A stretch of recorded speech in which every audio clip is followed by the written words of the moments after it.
Please subscribe the channel and don't forget to click the bell icon. Welcome to Sciencia. हम second year biology chapter 15 homeostasis में आज दो topic discuss करेंगे, osmoregulation in animals and osmoregulation in different environments. हम देखते हैं कि animals जो हैं वो एक क्रिटिकल सिचुएशन में रहते हैं क्योंकि उनके सेल्स के बाहर सेल वॉल्स मौजूद नहीं होती। दैट इज़ वाई उनके लिए ऑस्मो रेगुलेशन बहुत क्रिटिकल है, क्योंकि वो net water gain as well as net water loss को बर्दाश्त नहीं कर सकते, ना ही उनके सेल्स ऐसी सिचुएशन में सर्वाइव कर सकते हैं। अब इस क्रिटिकल सिचुएशन में एनिमल्स डिफरेंट अप्रोचेस अपनाते हैं अपने आप को सर्वाइव करने के लिए, और इन अप्रोचेस की बेस के ऊपर हम एनिमल्स को दो कैटेगरीज में डिवाइड करते हैं। नंबर 1, हम देखते हैं कि हमारे पास एनिमल्स कहलाते हैं ऑस्मो कन्फॉर्मर्स और दूसरे एनिमल्स हमारे पास कहलाते हैं ऑस्मो रेगुलेटर्स। ऑस्मो कन्फॉर्मर्स वो एनिमल्स हैं जो अपने आप को अपने एनवायरनमेंट के मुताबिक आइसोटोनिक रखते हैं, जबकि जो ऑस्मो रेगुलेटर्स हैं वो या तो अपने एनवायरनमेंट की निस्बत हाइपोटोनिक होते हैं या हाइपरटोनिक होते हैं। इट मीन्स उनकी बॉडी के अंदर सॉल्ट्स और वाटर की जो कंडीशंस हैं और उनकी जो कंसंट्रेशंस हैं वो अपने एनवायरनमेंट से मैच नहीं करती। ऑस्मो कन्फॉर्मर्स चूंकि अपने एनवायरनमेंट के साथ आइसोटोनिक हैं, दैट इज वाई उनको किसी किस्म की एक्टिव एडजस्टमेंट की जरूरत नहीं पड़ती, ना ही उनको कोई वाटर लॉस का इशू है, ना ही वाटर गेन का प्रॉब्लम है। जबकि जो ऑस्मो रेगुलेटर्स हैं उनको हमेशा किसी ना किसी प्रॉब्लम का सामना करना पड़ता है। अगर तो वो हाइपोटोनिक एनवायरनमेंट में रह रहे हैं तो उनको ज्यादा पानी जो उनकी बॉडी में आ रहा है उसको रिमूव करना पड़ता है, और अगर वो हाइपरटोनिक एनवायरनमेंट के अंदर रह रहे हैं तो उनकी बॉडी के अंदर आने वाले सॉल्ट्स को रिमूव करना उनके लिए जरूरी होता है। इट मींस उनको अपने आप को रेगुलेट करना पड़ता है कंटिन्यूसली। जो ऑस्मो कन्फॉर्मर्स हैं इनकी एग्जांपल्स में मरीन इनवर्टिब्रेट्स हैं और हैग फिशेस शामिल हैं, जबकि ऑस्मो रेगुलेटर्स में बोनी फिशेस, अमीबा, पैरामीशियम चंद एक एग्जांपल्स हैं। हम देखते हैं कि डिफरेंट एनवायरनमेंट्स चूंकि मौजूद हैं और एनिमल्स ने अपने आप को डिफरेंट एनवायरनमेंट्स के अंदर अडेप्ट किया है, तो सबसे पहले हम देखते हैं मरीन एनवायरनमेंट, इसकी कंडीशंस और इसके अंदर रहने वाले एनिमल्स अपने आप को ऑस्मो रेगुलेशन के लिए कौन कौन सी स्ट्रेटजीज इस्तेमाल करते हैं। मरीन बेसिकली लैटिन लैंग्वेज से डिराइव्ड एक वर्ड है जिसका मतलब है ओशन और सी, और हम जानते हैं कि अर्थ की सरफेस का 71% जो है वो मरीन एनवायरनमेंट पे मुश्तमिल है। मरीन इनवर्टिब्रेट्स अपने आप को कैसे ऑस्मो रेगुलेट करते हैं और वो अपने आप को कैसे सर्वाइव करते हैं ऐसे एनवायरनमेंट्स के अंदर। मोस्टली जो मरीन इनवर्टिब्रेट्स हैं वो आइसोटोनिक होते हैं। दैट इज वाई उनको किसी किस्म की एडजस्टमेंट की जरूरत नहीं पड़ती और उनके अंदर सॉल्ट्स और वाटर की जो कंडीशंस हैं जिसको हम ऑस्मोटिक स्टेट कहते हैं वो बिल्कुल बैलेंस होती है और वो मैच करती है एक्सटर्नल एनवायरनमेंट के साथ। ना तो इन्हें किसी किस्म के नेट गेन का प्रॉब्लम है और ना ही नेट लॉस का प्रॉब्लम है। दैट इज वाई इनको कोई एडजस्टमेंट रिक्वायर्ड नहीं होती।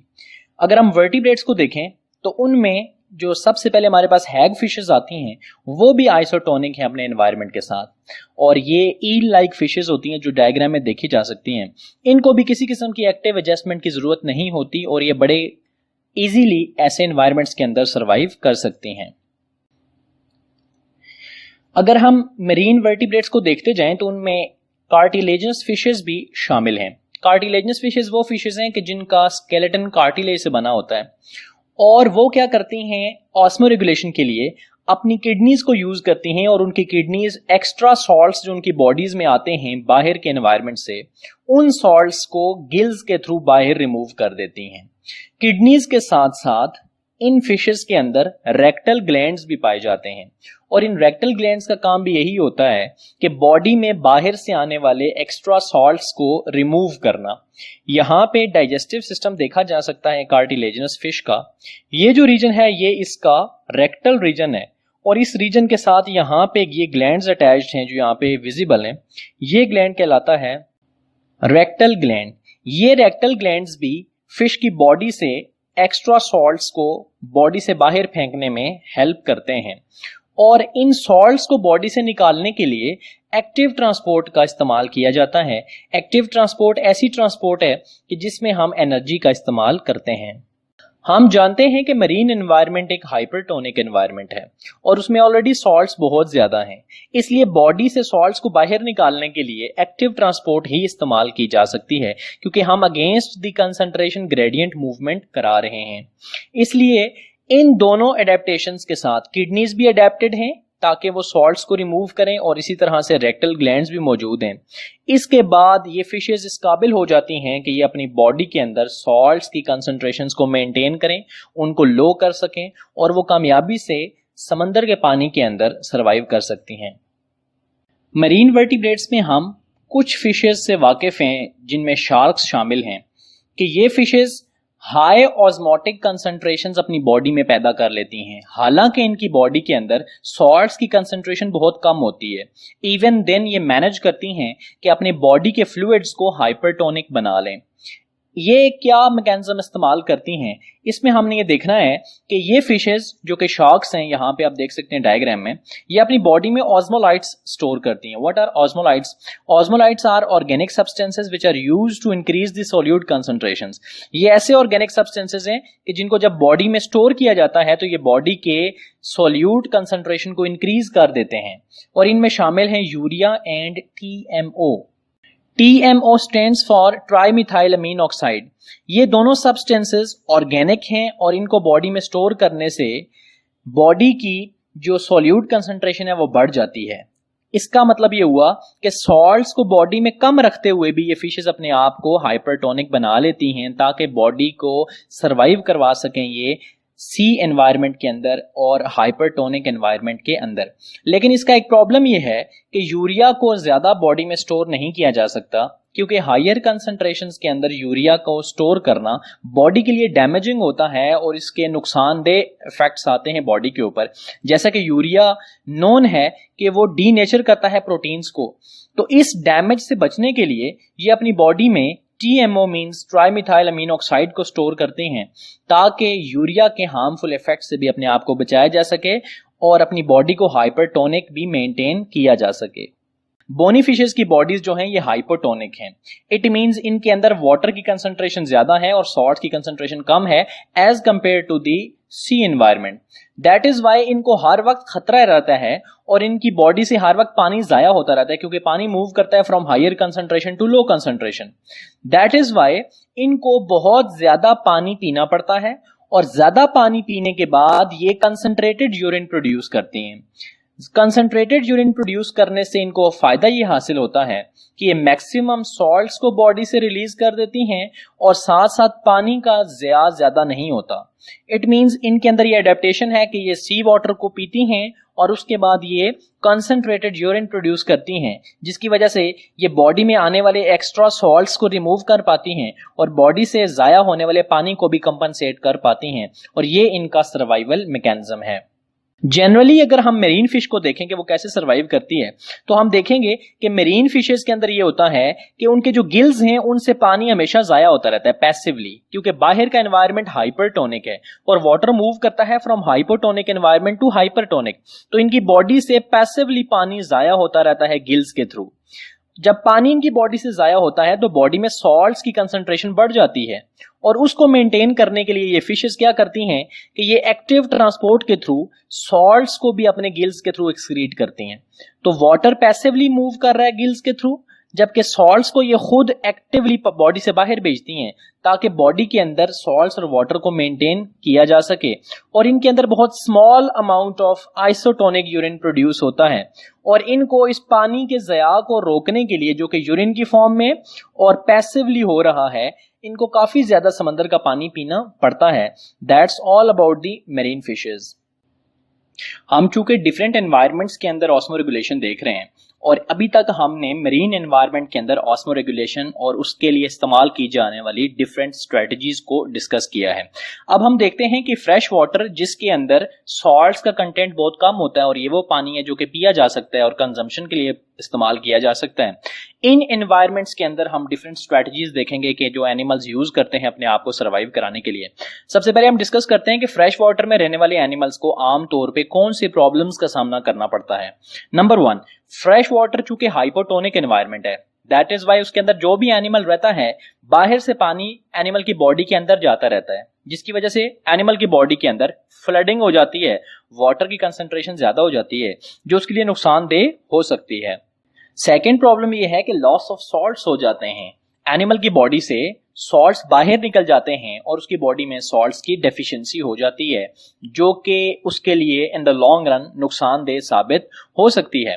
अब इन दोनों प्रॉब्लम्स को एनिमल्स कैसे सॉल्व करते हैं, सबसे पहले हम देखते हैं फ्रेश वाटर प्रोटोजोन्स में, जिनमें हमारे पास अमीबा और पैरामीशियम आते हैं। इनके अंदर एक स्ट्रक्चर पाया जाता है जिसको कॉन्ट्रैक्टाइल वैक्यूल कहते हैं। और कॉन्ट्रैक्टाइल वैक्यूल क्या करता है कि ये एक्सेसिव वाटर को बॉडी से पंप आउट करता रहता है। यहाँ पे हम देख सकते हैं कि ये डायग्राम है पैरामीशियम की और इसके अंदर आप देख रहे हैं कि यहाँ पे कॉन्ट्रैक्टाइल वैक्यूल मौजूद है। ये जो कॉन्ट्रैक्टाइल वैक्यूल है ये ऑस्मो रेगुलेशन करता है और एक्सेसिव वाटर को जो बॉडी में आ रहा है उसको बॉडी से बाहर भेजता है। ये बात थी प्रोटोजोन्स की। अगर हम इसी तरह फ्रेश वाटर में देखें कि वो वाले एनिमल्स लाइक फिशेस जो कि बड़े एनिमल्स हैं वो क्या करते हैं, वो अपनी बॉडी से एक्सेसिव वाटर को रिमूव करने के लिए बड़ी मिकदार में डाइल्यूट यूरिन प्रोड्यूस करते हैं। डाइल्यूट यूरिन वो यूरिन है कि जिसमें वाटर कंसंट्रेशन ज्यादा होती है और सॉल्यूट्स की कंसंट्रेशन कम होती है। बड़ी मिकदार में डाइल्यूट यूरिन प्रोड्यूस करने की वजह से ये एनिमल्स इस काबिल हो जाते हैं कि ये अपनी बॉडी से एक्सेसिव वाटर को रिमूव कर लें और ये सर्वाइव कर सकें ऐसे एनवायरनमेंट के अंदर। इसी तरह से जो लॉस ऑफ सॉल्ट्स होता है उसको भी कंपनसेट किया जाता है और उसके लिए कौन सी स्ट्रेटजीज हैं, सॉल्टी फूड खाया जाता है और ये एनिमल्स एक्टिवली बाहर से अपने बॉडी के अंदर सॉल्ट्स को अपटेक करते हैं और इसके लिए ये एनर्जी भी इस्तेमाल करते हैं, इसलिए ये एक्टिव अपटेक है। और ये होती है स्किन और गिल्स के थ्रू, ये अपने पानियों से अपने सराउंडिंग से सॉल्ट्स को अपने स्किन और गिल्स के थ्रू एब्जॉर्ब करते हैं और इसके लिए एक्टिव ट्रांसपोर्ट को इस्तेमाल करते हैं। अब अगर हम एक फ्रेश वाटर फिश को देखें तो हम देखते हैं कि पैसिव गेन ऑफ वाटर, इसकी बॉडी की सरफेस से पैसिवली पानी अंदर आता रहता है क्योंकि बाहर का एनवायरनमेंट हाइपोटोनिक है और एनिमल की बॉडी हाइपरटोनिक है। सो पानी मूव करता है फ्रॉम हाइपोटोनिक टू हाइपरटोनिक। सो पानी बाहर से पैसिवली इसकी बॉडी में ऑलरेडी आता रहता है और इसी तरह से सॉल्ट्स को इनको अपटेक करना पड़ता है, बॉडी के अंदर लेके आना पड़ता है क्योंकि बॉडी से सॉल्ट जाया हो रहे हैं, बॉडी के अंदर सॉल्ट्स को लेके आना पड़ता है। चूंकि ज्यादा पानी बाहर से अंदर आ रहा है ऑटोमेटिकली, तो इस पानी को रिमूव करने के लिए इनको हाइपोटोनिक यूरिन प्रोड्यूस करना पड़ता है ताकि पानी जो बाहर से आ रहा है वो भी बाहर रिमूव होता रहे और जो सॉल्ट्स बाहर जा रहे हैं उनको जाने से भी रोका जाए। अब चूंकि इन फिशेस के अंदर वाटर पैसिवली खुद ही मूव करके बॉडी के अंदर आ जाता है, इसलिए इनको जरूरत नहीं पड़ती कि वो पानी को पिएं। हमने फ्रेश वाटर और मरीन फिश के बारे में पढ़ा है। अब इनको साइड बाय साइड देख के हम इस चीज को समराइज कर लेते हैं ताकि हमारा कॉन्सेप्ट क्लियर हो जाए कि हमारे पास एक मरीन फिश है और साथ ही हमारे पास फ्रेश वाटर फिश है। हम देखते हैं कि मरीन फिश जो है उसकी बॉडी से पानी जाया होता रहता है पैसिवली, जबकि उसको पानी पीने की जरूरत पड़ती है क्योंकि उसकी बॉडी से पानी जाया हो रहा है पैसिवली, बाहर लीक हो रहा है पानी, इसलिए उसको पानी पीने की जरूरत पड़ती है। जबकि जो फ्रेश वाटर फिश है पानी उसकी बॉडी के अंदर आ रहा है, यहाँ पानी बाहर जा रहा है, यहाँ पानी अंदर आ रहा है क्योंकि बाहर का एनवायरनमेंट हाइपोटोनिक है, बाहर पानी ज्यादा है तो पानी बॉडी के अंदर आ रहा है। जब पानी ऑटोमेटिकली बॉडी के अंदर आ रहा है सो पानी पीने की जरूरत नहीं है, तो ये पानी पिएंगी और ये पानी नहीं पिएंगी। सेकेंडली, अब चूंकि इनकी बॉडी के अंदर सॉल्ट्स ज्यादा होते हैं इसलिए इनको अपने सॉल्ट्स को बाहर रिमूव करना पड़ता है, एक्सक्रीट करना पड़ता है क्योंकि बाहर का एनवायरनमेंट है हाइपरटोनिक, जिसकी वजह से बॉडी के अंदर सॉल्ट्स आते रहते हैं, उनको बॉडी से एक्सक्रीट करना पड़ता है। जबकि फ्रेश वाटर फिश के केस में सॉल्ट्स को एक्टिवली बॉडी के अंदर लेके आना पड़ता है क्योंकि इनकी बॉडी से सॉल्ट्स जाया होते रहते हैं, उनको कंपनसेट करना पड़ता है। यहाँ पे बॉडी से सॉल्ट्स को एक्सक्रीट किया जाता है, यहाँ से बॉडी के अंदर सॉल्ट्स को अपटेक किया जाता है, एब्जॉर्ब किया जाता है। ये scanty amount of isotonic urine produce करती हैं, बहुत थोड़ी अमाउंट में, जबकि ये large amount of hypotonic urine produce करती हैं ताकि सॉल्ट्स को बचाया जा सके, उनको रोका जा सके और उनको जाया होने ना दिया जाए। लास्ट एनवायरनमेंट जो हमारे पास है दैट इज टेरेस्ट्रियल एनवायरनमेंट, यानी कि खुश्की का एनवायरनमेंट। और इसमें प्रॉब्लम्स क्या हैं? नंबर 1, यहाँ पे जो मेन प्रॉब्लम है that is the evaporative loss of water leading to dehydration. के एनिमल्स जो टेरेस्ट्रियल एनवायरनमेंट में रहते हैं उनको हर वक्त ये खतरा होता है कि बॉडी से जो एवेपोरेशन हो रही है, जो पानी जाया हो रहा है, वो उनको डिहाइड्रेशन की तरफ लेकर चला जाएगा जिसकी वजह से उनका सर्वाइवल मुश्किल हो जाएगा। अब इसका सोल्यूशन क्या निकाला है आर्थ्रोपोड्स ने और वर्टिब्रेट्स जो कि बड़े सक्सेसफुली अपने आप को अडेप्ट करते हैं और ये दुनिया के अंदर फैले हुए हैं और टेरेस्ट्रियल एनवायरनमेंट को रूल कर रहे हैं, तो हम देखेंगे कि इन्होंने इस प्रॉब्लम से अपने आप को कैसे बचाया है और उन्होंने कौन सी अडेप्टेशंस अपने अंदर लेकर आए हैं।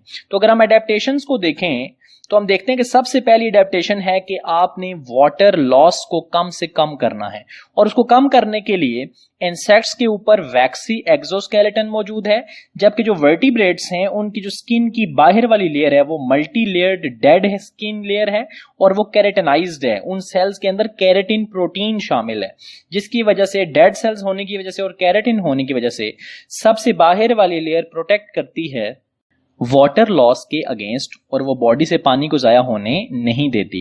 इसी तरह अगर हम देखें कि इन एनिमल्स ने टेरेस्ट्रियल एनवायरनमेंट्स में सर्वाइव करने के लिए फीडिंग हैबिट्स को भी चेंज किया है, और अब ये ड्रिंक करते हैं और साथ ही ये ईट करते हैं मॉइस्ट फूड, और ये गीला फूड, ऐसा फूड जिसमें पानी की कंसंट्रेशन ज्यादा हो, वो खाते हैं और ये पानी के लॉस को जो थोड़ा बहुत बॉडी से हो रहा है उसको कंपनसेट कर लेते हैं। साथ ही इन्होंने अपनी मेटाबॉलिक एडेप्टेशंस भी शो की हैं, मेटाबॉलिज्म को चेंज किया है, और अब ये कार्बोहाइड्रेट रिच सीड्स खाते हैं, और इनके अंदर जो कार्बोहाइड्रेट मौजूद है उस कार्बोहाइड्रेट से ये पानी पैदा कर लेते हैं मेटाबॉलिज्म के थ्रू। इट मीन्स इनको पानी पीने के लिए ना भी मिले इवन देन ये सर्वाइव कर सकते हैं, क्योंकि ये मेटाबॉलिक रिएक्शंस के थ्रू अपनी बॉडी के अंदर ही पानी पैदा कर लेते हैं।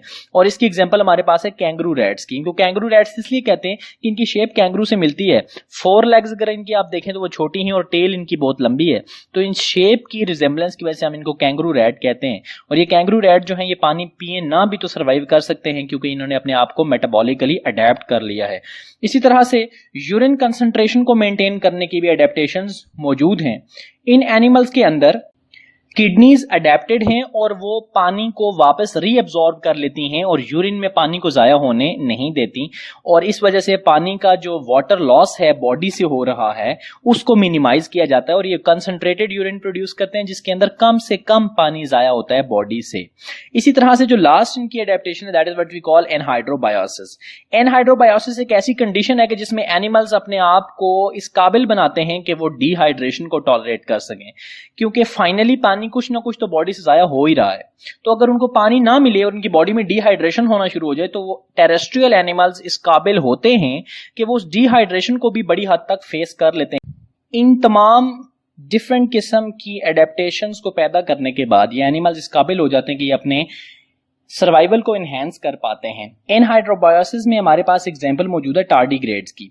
टार्डिग्रेड जो हैं ये बहुत ही ज्यादा माइक्रो एनिमल्स हैं, और इनकी बॉडी के अंदर अगर डिहाइड्रेशन बहुत सीवियर हो जाए और इवन सिर्फ 2% पानी इनकी बॉडी के अंदर रह जाए, इवन देन ये मैनेज करते हैं और ये सर्वाइव कर लेते हैं।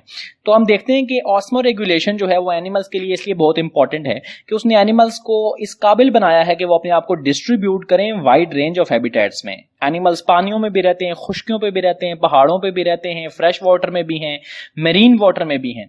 इतने ज्यादा एनवायरनमेंट्स को कामयाबी के साथ रहना और वहां पे सर्वाइव करना ये तभी पॉसिबल है कि अगर ऑस्मो रेगुलेशन हो। अगर ऑस्मो रेगुलेशन ना होती तो एनिमल्स इतने ज्यादा डिफरेंट हैबिटेट्स को कामयाबी से ऑक्यूपाई ना कर पाते और उसे इनहेबिट ना कर पाते और वहां पे रह ना पाते, और एनिमल्स की इतनी ज्यादा डाइवर्सिटी आज दुनिया में देखने को ना मिलती।